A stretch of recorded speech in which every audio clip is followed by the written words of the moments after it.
so we know that we can search and seize because we've got a warrant or we've got a policy that allows us to do so. So that's the input to searching and seizing. What we now need to talk about is we need to start talking about law, jurisdiction, the big one, the Fourth Amendment, how we can do things without a warrant, and how we can deal with consent. Also, what are the steps in searching and seizing as a process? Keep it to itself and say this is how we do it correctly. After we're finished, our post-seizure issues and what we do with them. That's really centered around chain of custody, those kinds of things. And then we'll talk about electronic surveillance and voluntary disclosure.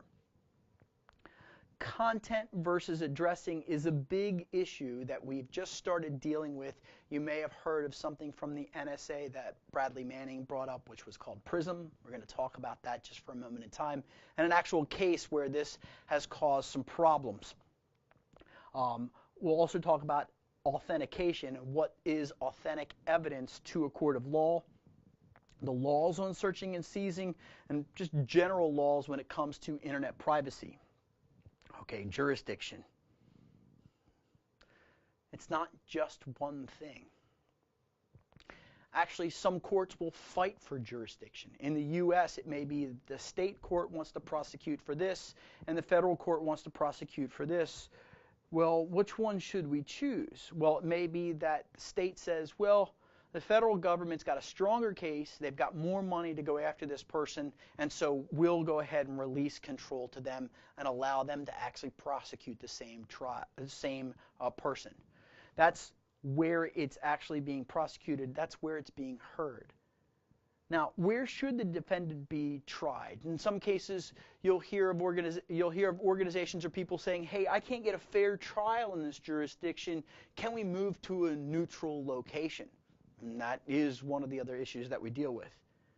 Now, when we talk about jurisdiction, subject matter, and personnel out there, what we have to do is we have to look at it from a law enforcement standpoint and let them take care of that. And that's not up to us. Let's talk Fourth Amendment.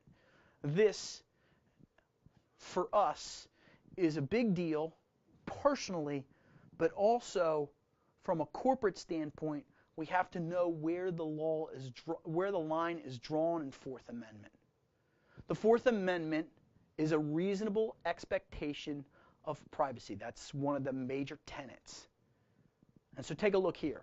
The right of the people to be secure in their persons, houses, papers, and effects against unreasonable search and seizure shall not be violated, and no warrant shall issue but upon probable cause.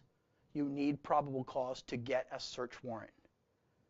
Individuals lose the Fourth Amendment protection in their computer files if they relinquish control over their files. Hey, can I see your phone? And you say to me, Dean, can I see your phone? And I go, sure.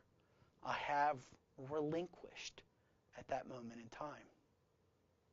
If the question was put to you, hey, I'd like to search your car.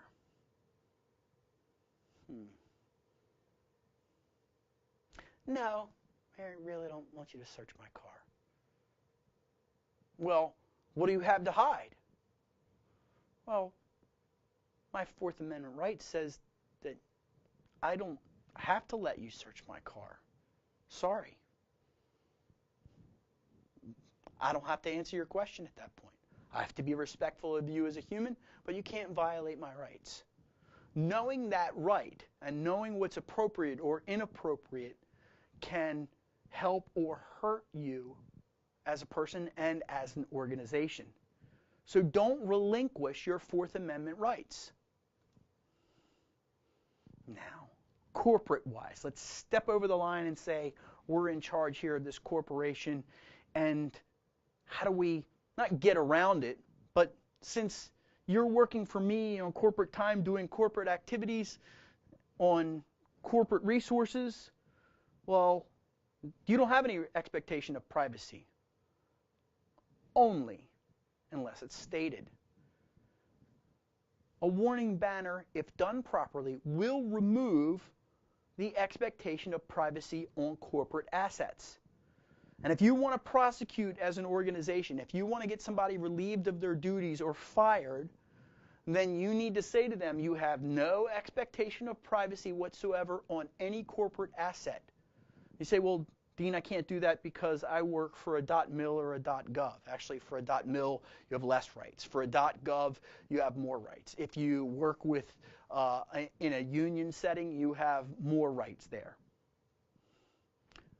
You have to work this out and negotiate this. So what we're going to do is we're going to pretend for a moment in time this is a normal corporate setting. So what we'll say is we're going to inform the user that we're monitoring them. Not only would they sign off on their consent to no expectation of privacy, but we're going to tell them that we're monitoring them. And we have to warn them at all access points. So we can't have a public kiosk here and a private kiosk over there or an end user's workstation without having the warning banner on all locations. Now I want to give you a checklist of the best things that you can hope for when it comes to banner checklist. If you follow A through G here, your banner should be sufficient for your organization. So A, does the banner state that the user of the network shall have no reasonable expectation of privacy in the network? It has to state that. B, does the banner state that the use of the network constitutes a consent to monitoring? So telling them if you're using this, you're giving us that right. C, does the banner state that the use of the network constitutes consent to retrieval and disclosure of information stored on the network? So anything that you put on the network, we can go ahead and pull back off of the network. D, in case of non-government network, and that is separate, does the banner make clear that the network systems administrator may consent to law enforcement search? Wait a minute, systems administrator? Yeah, because the systems administrator has the right as a third party to say, hey, I allow you to look at my resources because it's shared use at that point. We'll get into that in a little bit further down the line. E, does the banner contain expressed or implied limitations or authorizations relating to the purpose of any monitoring, who may conduct the monitoring, and what will be done with the fruits of this monitoring? So what are we going to do with it when we deal with it, and we have to state that and we have to tell them? F, does the banner state which users are authorized to access the network and consequences of unauthorized use of the network? All trespassers will be shot. No, we can't do that because that won't work. Something close to that. But you get the idea that there are penalties for inappropriate unauthorized access. And finally, G, does the banner require the user to click through or otherwise acknowledge the banner before using the network? Now here's the thing on the click through, by the way. It has been challenged in courts that A through G are all fit together, but on this last one, what people have successfully challenged is, these dialog boxes pop up all the time, and I don't read them and I don't pay attention to them. So how do we make this work?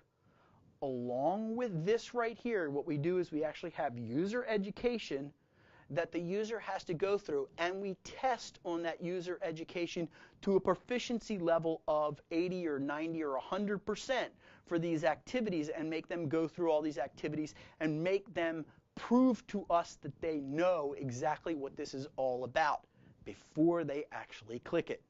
And we may even assign a color to this in our banner checklist. So setting up your corporate banner checklist is really a good idea from a consent to monitoring for you as a forensics expert.